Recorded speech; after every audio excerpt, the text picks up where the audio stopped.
Thank you, Boris, and hello to everyone. I'm very glad to be here today, and I'd like to thank all the members of the organizing committee to invite me to do this presentation, in particular Professor Pauline Chast, Professor Raphaël Gaillard, and Dr. Boris Chaumet. And I will talk today about some rare hematological diseases and inflammatory diseases, and the link with psychiatry. And I will talk about mood disorder in psychiatry, which is quite unusual in the program of this webinar. But these inflammatory diseases are mostly linked to this part of the psychiatric disorders. I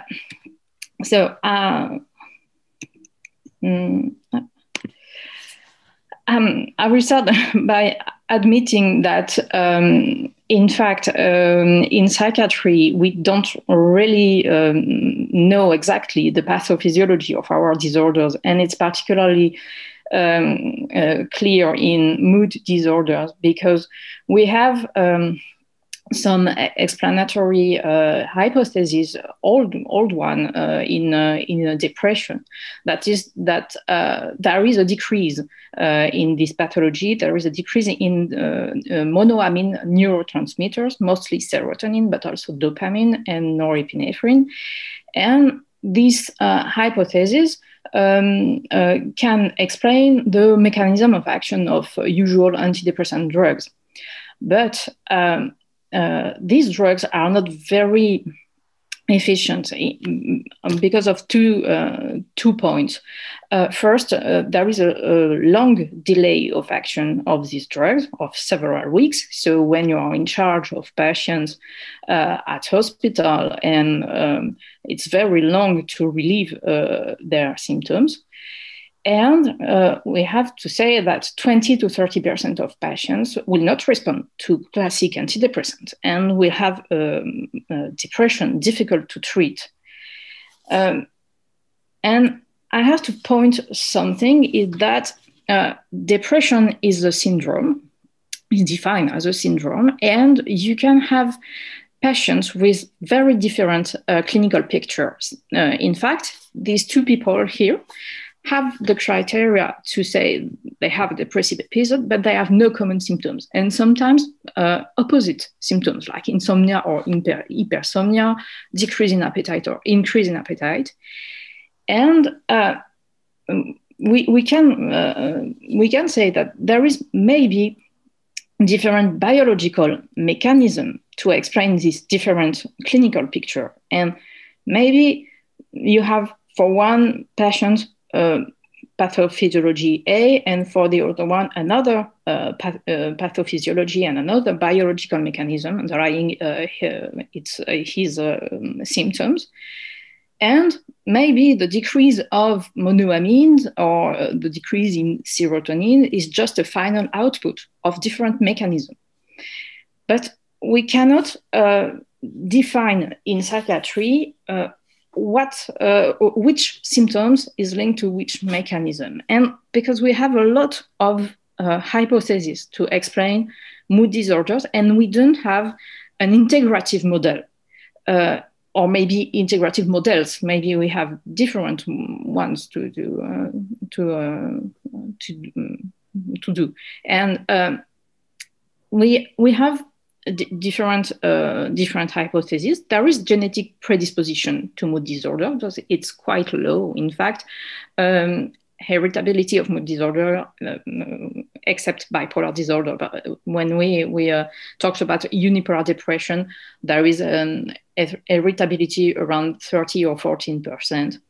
And there is genetic predisposition, for example, with patients with polymorphism in the serotonin transporter, CERT, serotonin receptors also.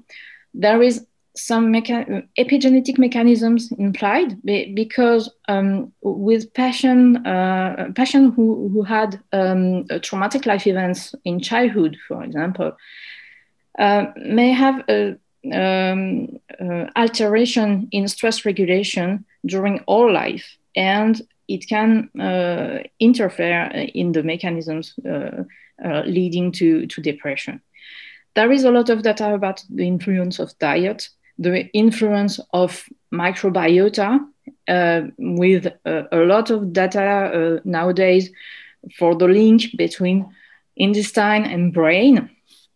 In the years 2000, 2010, there was a focus on the glutamatergic transmission in depression, because we had at this time an observation of the effect of ketamine, an anesthetic drug, which is an antagonist of glutamatergic receptor, the NMDA glutamatergic receptor. And ketamine has spectacular antidepressive action.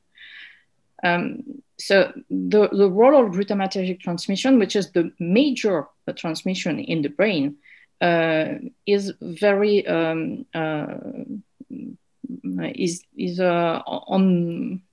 it's an ongoing work, and I will tell you about that at the end of the presentation. And there is also hypothesis about the role of innate immunity and inflammation, and I will focus on that for the rest of the presentation. So we don't know in which patient will have which mechanism leading to depression. And in fact, the study of rare diseases, inflammatory diseases, is very precious to understand and to unravel the biological mechanism in our disorders. So, the inflammatory hypothesis in depressive disorder, it came from the observation of sickness behavior. Sickness behavior is the way you are feeling when you have a flu, for example, and you're not feeling very well. You have some psychomotor retardation, you don't want to see anyone, so you have social withdrawal, you don't do a lot of things, with some concentration problems, and you have a loss of appetite. And some researchers suggest that this can be an adapted motivational state to respond to an infection, because it can lead to an advantage for the individual, because it can help saving energy resources, and it's beneficial for healing and for the survival of this individual. And this behavior, this motivational state, is mediated by pro-inflammatory cytokines like IL-1, IL-6, or TNF-alpha. And in the 19th, some people suggest that when the pro-inflammatory stimulus by these cytokines is disproportionate or is prolonged, you will shift from sickness behavior to depression, to an inflammatory depression. And there is data,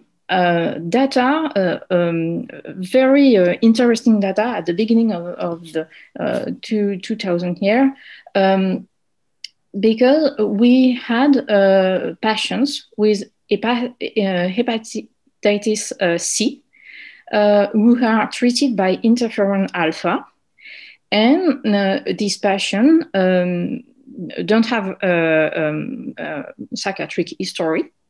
But when you give interferon alpha, you have here a depression score, and at the beginning of the treatment, the patients are not depressed, but at week 4, week 12, you have a high score of depression in maybe 50% of patients. So in this patient, we induced depression symptoms with a pro-inflammatory stimulus. So with this observation, we had this inflammatory hypothesis for maybe a subgroup of patients. And in fact, this hypothesis lead to the idea that there is maybe some neuroinflammation of the brain tissue in this subgroup of patients.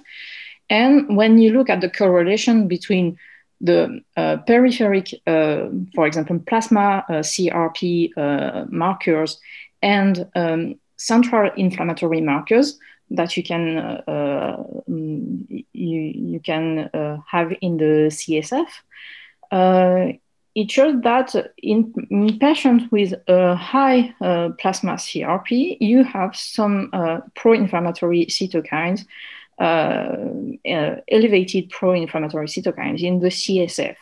So the patient with some peripheral inflammation can have also neuroinflammation, so inflammation of the brain tissue.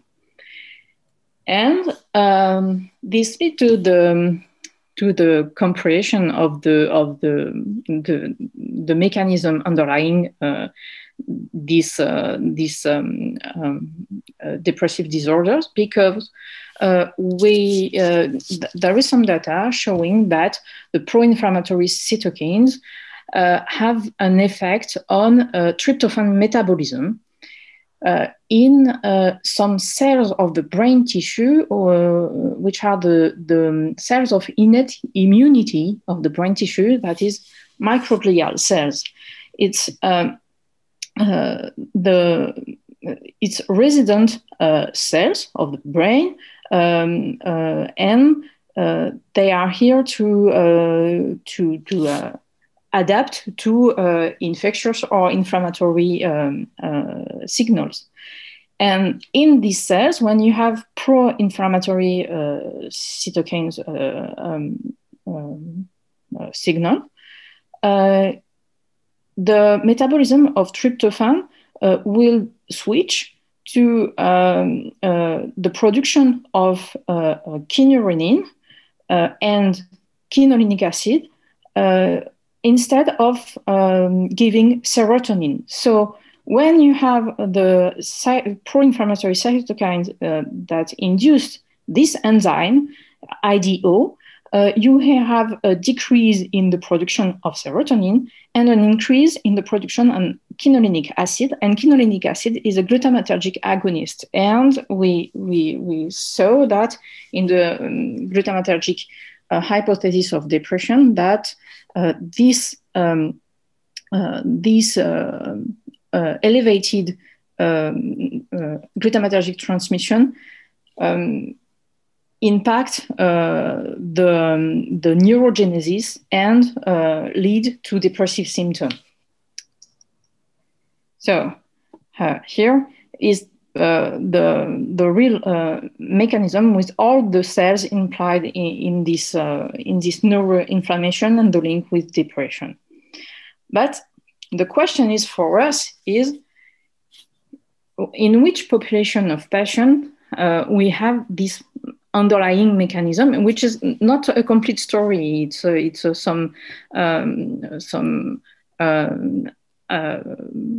It's the beginning of the story, but we don't know exactly in which population we have this neuroinflammation. And here, the study of rare diseases, genetic diseases with inflammatory dysfunction is very helpful for us, because for this patient, we know what biological mechanism underlie the symptoms.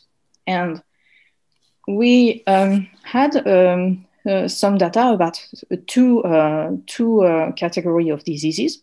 First, I will talk about mastocytosis, and it's a work of, it's a collaboration between Professor Raphaël Gaillard at Santa Anne Hospital and Professor Sophie Georgian-Lavial and Professor Olivier Hermine at Necker Hospital.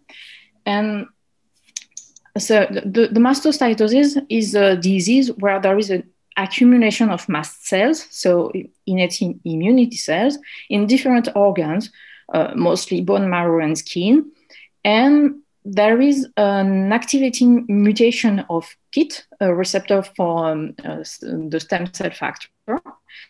and the survival and the activation of mast cells is independent of SCF. There is an identified mutation in the majority of patients and other less frequent mutations. And in this disease, there is different criteria to lead to the diagnosis, but the major criterion is the aggregate of mast cells, and these cells have atypical morphology, aberrant immunophenotype. So you have most of the time this mutation, and you can also have increased level of serum tryptase in blood. So the deregulation of these cells lead to the degranulation of a lot of mediators, such as serotonin, histamine, tryptase, and also interleukins, such as IL-8, 4, and 10, and TNF-alpha.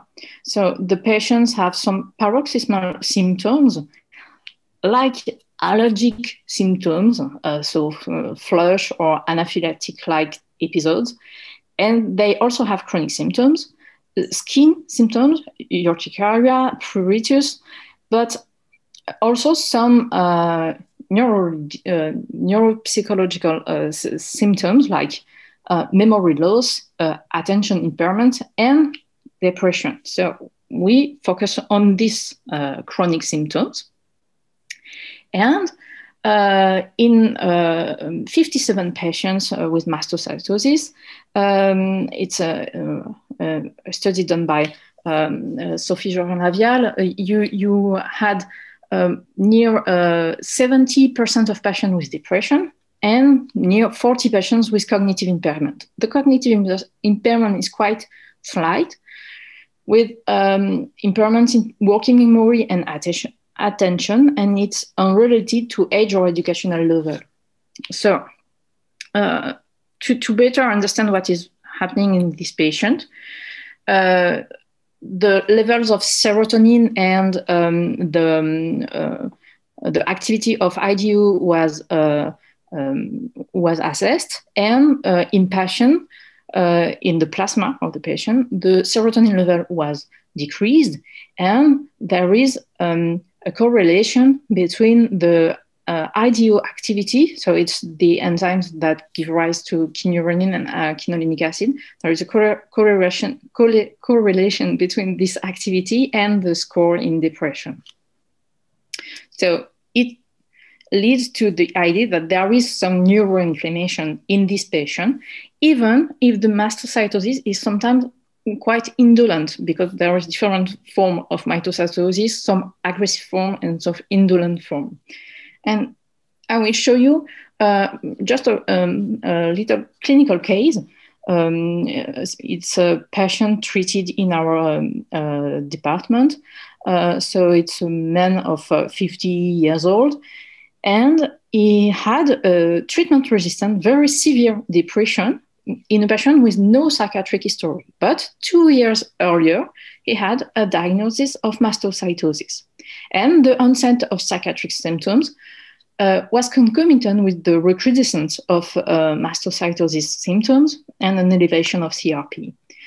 This patient was resistant to all antidepressants, all combination of mood regulators and antidepressants. He was also treated by electroconvulsive therapy, and it was not efficient. He always had symptoms. His symptoms were anxiety, apathy, and cognitive impairment. So it's particular clinical picture in depression. It's not sadness, it's not guilt.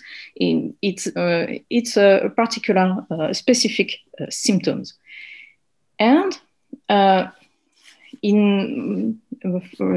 with a discussion between neurologists, hematologist, Professor Hermine, and psychiatrist, all these colleagues decided to introduce midostaurin, so a KIT inhibitor, a drug targeting mastocytosis, to relieve the psychiatric symptomatology. And after 1 month, there was a complete remission of psychiatric symptomatology and no more memory disorder. So this patient, who was resistant to all antidepressant drug, had a benefit of a drug targeting mastocytosis, which was an indolent mastocytosis, to relieve the psychiatric symptomatology. And now I will talk about autoinflammatory diseases, because mastocytosis is quite a difficult model, because mast cells can degranulate a lot of things. But in autoinflammatory diseases, we have patients with an aberrant activation of innate immunity, that is a production of pro-inflammatory cytokines like IL-1 beta, IL-6, IL-18 or TNF-alpha. They have recurrent episodes of fever, of joint pain, digestive manifestation, and it starts in the childhood. The most frequent autoinflammatory disease is familial Mediterranean fever with mutation in the purine inflammasome. There is different entities, but there is also cryopyrinopathy, CAPS, with mutation in the NLRP3 inflammasome. And these patients have neuropsychiatric symptoms, which are not well characterized, but there is depressive mood, asthenia, and unspecific cognitive impairment. In fact, this work is ongoing, and we will characterize very precisely these neuropsychiatric symptoms in this patient with the study also of biological, radiological, and markers and microbiota to have a link between well-characterized symptoms and some biomarkers. But I will show you also a clinical case of a young woman who is suffering from CAPS. So CAPS, the cryopyrinopathy, is beginning in the childhood. So she had symptoms when she was a baby with the pericarditis, and then the CAPS diagnosis was given at the age of 3 with clinical elements. She had episodes of fever, polyarthralgia, and aseptic meningitis, which leads to sensorineural hearing loss, uveitis also. And the genetic diagnosis was only given to her at 31 years old with a mutation in NLRP3. This young woman benefit from a treatment with drugs targeting IL-1 with anakinra, an antagonist of IL-1 receptors, and then canakinumab, which is an anti-IL-1 beta. These treatments lead to the normalization of CRP and a real decrease in articular, neurological, and ophthalmic manifestation. But she had residual symptoms like chronic pain, but also fatigability. And this fatigability leads to a real difficulty for her and an alteration of her quality of life. So it was quite a problem, and she was addressed to St. Anne Hospital for the care of these symptoms. What we observed is that there was, at the blood level, there was low tryptophan and high IDO activity. And we decided, I will tell you why, we decided to treat her with ketamine infusions. And there was a clear improvement of fatigability and quality of life for her. And after 2 infusions, there was a normalization of tryptophan metabolism, quite a normalization. Tryptophan was quite normal, and IDO activity was normal. And why did we try to the treatment with ketamine for this patient? It's because we had elements that ketamine reduces microglial activation, so reduces the potential neuroinflammation in the brain tissue. It came from a preclinical model. In fact, here you have microglial cells, and when microglia is activated, it's round and with no stellar form like this. And when you give to mice inflammatory stimulus with LPS, it induces anxiodepressive symptoms. And when you give also ketamine, you have a relief of anxiodepressive symptoms, and we will have difference in the morphology of the cells. The microglial cells are no more round, but quite in a stellar form. And what we observe also is that there is a decrease in quinolinic acid secretion. In fact, when you give LPS to mice, there is an increase in the quinolinic acid, so some neuroinflammation. And when you give also ketamine, the quinolinic acid level is quite normal.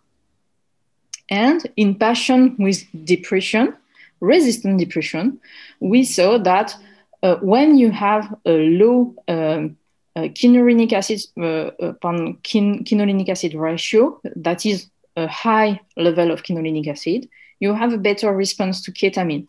In fact, the idea is that when you have a high quinolinic acid level at the beginning of the treatment, you will have at the end of the treatment a low depression score. And it indicates that maybe this patient with neuroinflammation benefits from the ketamine treatment because it's an anti-inflammatory treatment. So, in conclusion, what I like to say is that maybe we have not a depressive disorder, but depressive disorders. And we have to better characterize the different nosographic entities in our patient. Maybe there is an involvement of neuroinflammation in a subgroup of patients. And to better characterize this subgroup, diseases like mastocytosis or autoinflammatory diseases allow us to define biomarkers and to unravel underlying biological mechanism, because we cannot do that with our patient, but with these genetic diseases with a clear biological mechanism, it helps a lot to understand what is at work with our patient. And for patients with rare diseases, we can give a better psychiatric care with innovative treatments. In the two cases that I show you, we propose to this patient innovative drugs. And for our patient with depressive disorder, but without rare diseases, we can personalize treatment. If we manage to have inflammatory biomarkers for specific symptoms, and we can have a better care for treatment-resistant depression, that is, patients who don't respond to classic drugs. Maybe there is a biological mechanism untargeted by the classic antidepressant, and we can propose other drugs. So I thank you all for your attention, and I have many thanks to all the people involved in this work, and particularly my two mentors, Professor Raphaël Gaillard and Professor Fabrice Chrétien at Pasteur Institute. Thank you.